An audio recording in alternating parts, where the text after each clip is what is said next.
दोस्तों, आने वाले 6 सालों के अंदर भारत ने एक बहुत ही बड़ा लक्ष्य रखा है कि हम आने वाले 6 सालों में चीन के ऊपर अपनी इलेक्ट्रॉनिक्स को लेकर जो निर्भरता है उसको तो खत्म करेंगे ही, साथ में सेमीकंडक्टर के नंबर 1 एक्सपोर्टर भी बनेंगे। पर भारत के लिए सबसे बड़ी खुशखबरी यह है कि इस क्षेत्र में भारत की मदद करने के लिए भारत का एक मित्र देश ताइवान खुद मैदान में कूद पड़ा है और ताइवान का कहना है कि चाइना के ऊपर भारत की निर्भरता कम करने और भारत को सेमीकंडक्टर मैन्युफैक्चरिंग में एक नंबर 1 देश बनाने के लिए हम भारत की मदद करने के लिए तैयार हैं। दरअसल ताइवान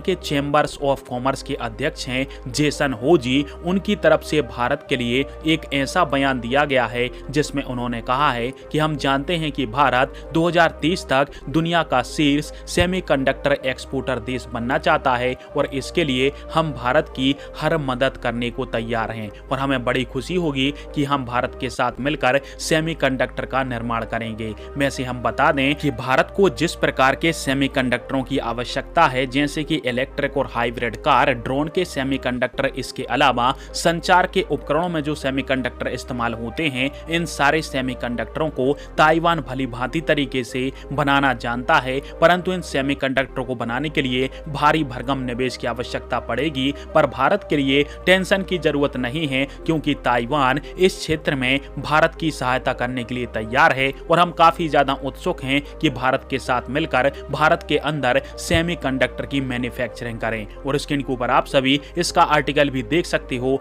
जिसमें यह सारी जानकारी दी गई है। यानी अब ताइवान भी कमर कस चुका है कि भारत के साथ मिलकर सेमीकंडक्टर की $200 बिलियन के बड़े एक्सपोर्टर बनने में ताइवान भारत की मदद करेगा और 2030 तक सेमीकंडक्टर का जो मार्केट है वो $1 ट्रिलियन तक पहुंच भी जाएगा, जिसमें भारत दुनिया का एक शीर्ष खिलाड़ी भी बन जाएगा।